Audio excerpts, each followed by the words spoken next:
Hey, welcome back to the Perspective series. My name is Tyler. Your name is Britta? Oh, Britta's in this? Today we're finally getting down to the truth. Perspective is a lie. Okay, it's not exactly a lie. You've probably heard of artists taking creative license or artistic license with their art. And usually that means bending the rules a little for various specific purposes. And perspective to most people is super rigid. It's got all these rules. We just did a whole series on perspective. So what if I told you that perspective is actually a form of artists using artistic license? Let's blur some of the lines between the different types of perspective, and we'll look at where the rules start to fall apart. Disclaimer, this video might get a little messy or confusing. A lot of it's just my own thoughts. So if it starts to confuse you, don't worry about it, just ignore it. So basically there are issues with us trying to depict our three-dimensional world on a two-dimensional surface. Even with things like 3D software, we're still looking at a 2D monitor. So for argument's sake, and just to help contextualize some of the things I'm going to talk about, let's just say that 5-point perspective is the best option we have to help represent our three-dimensional world. Well, 1, 2, and 3-point perspective are all simplified versions of 5-point perspective. In the last video in the series, I explained that 5-point is actually pretty similar to 1-point perspective. We've got one central vanishing point on the horizon line, and all lines going back in space go to that one vanishing point. So we get this star. In 1-point perspective, all of our horizontal and vertical lines are parallel, while in 5-point, those lines arc and converge towards 4 other vanishing points. But if we zoom in enough, do they though? Let's zoom right in. You'll notice that the horizontal arcs get perfectly parallel when they're aligned with the center vanishing point. And the same thing happens with vertical lines. Where they're intersecting the horizon, they're perfectly vertical. So it's almost like artists were like, screw it, let's just make all the horizontal lines horizontal and all the vertical lines vertical, and we'll call it a day. No, let's call it 1-point perspective. Similarly, 2-point perspective is essentially this part of the 5-point perspective grid. But again, to make things easier, we'll take these curved lines, straighten them out, and let's just make all the vertical lines perfectly vertical and parallel. 3-point starts to get a little bit more obvious. In fact, I've mentioned that Scott Robertson is fond of this curvilinear view, which he refers to as 3-point perspective. That's because he's really only concerned with these 3 vanishing points. He's just adding a bit of curvature to it. Scott knows he's in 5-point perspective, of course, but it's easier to think of it as 3-point, and 3-point is even easier if, again, we just straighten all those lines. So all of this is just a tool to be used or tweaked as we see fit. Call it 5-point perspective, call it 3-point with some curvature, it doesn't matter, perspective's a lie anyways. In fact, if we stick too rigidly to the rules, they start to break. Remember that perspective is just a shortcut. It's a way for us to simplify the world as we see it. And those shortcuts can sometimes come back to haunt us. We haven't gotten too much into cone of vision and field of view in this series, but here's an overly simplistic view for demonstration purposes. Basically, as soon as we have an image, we're looking at it as if through a camera lens, and each lens has a cone of vision. Get outside that cone of vision, and things get so distorted that they start to fall apart. A basic representation of this in 2-point perspective is draw a circle that intersects your 2 vanishing points. Anywhere inside the circle will have low to moderate distortion.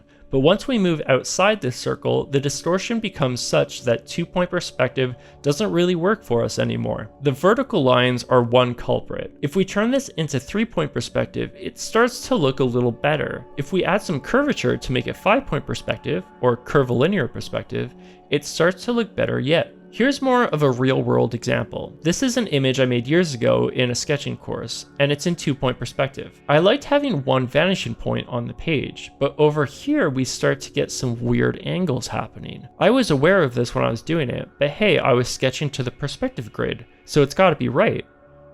My instructor caught this and pointed out that it would look better like this. And I agree, because there's less distortion to it. Why? Because in 2-point perspective, we technically should never get past this vanishing point. Remember that we're outside that circle now. Also remember that everything is sort of always in 5-point perspective. So this shot would actually be around here in a 5-point grid. So my right vanishing point is actually the center vanishing point. And as we move to the right of that, my horizontal lines will start to converge to the rightmost vanishing point. So this is a good example of the rules of perspective failing us if we adhere to them too rigidly.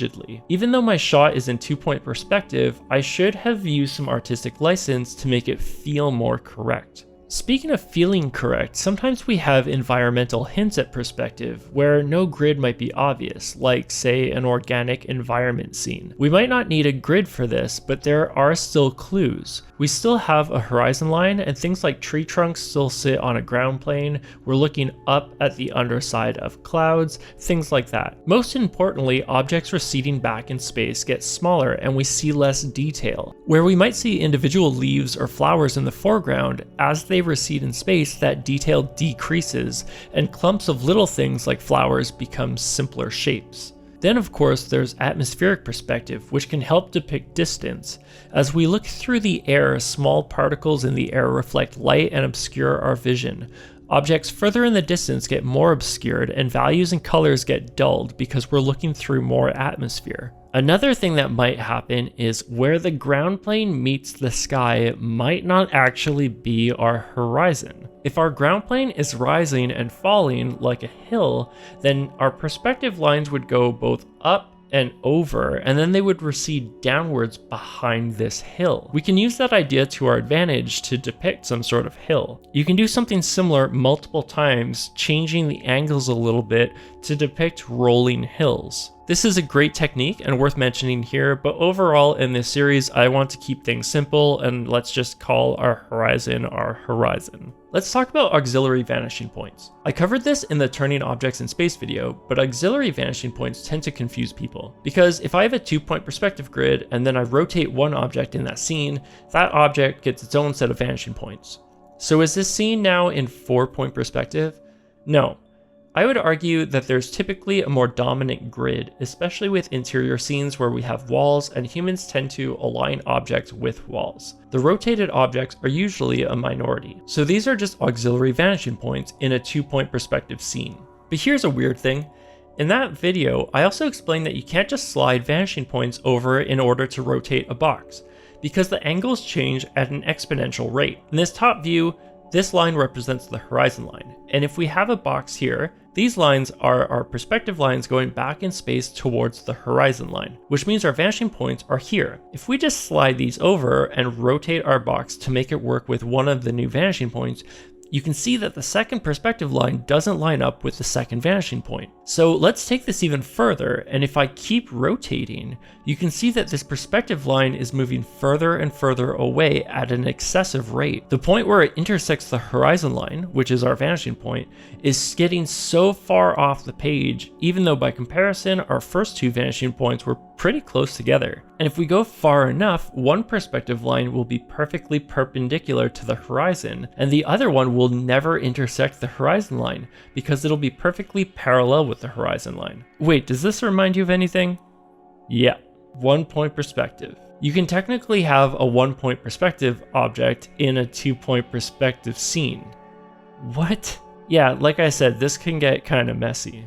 But again, that's probably an overly complicated way of looking at it. Just think of it as a 2-point perspective scene, and this box has auxiliary vanishing points. It just sort of happens to be in 1-point perspective. Speaking of weird rotations that take us into new perspectives, that can happen with the whole perspective grid. In the 3-point perspective video, I mentioned adding a vanishing point in the sky, where things like buildings would start to converge if we look up at them. I briefly mentioned that if we look all the way up, those buildings would actually be in 1-point perspective. What's up with that? Again, if 5-point perspective is our best tool for looking at this stuff, the vanishing point in the sky would be this vanishing point here, and all the vertical lines are curving up to it.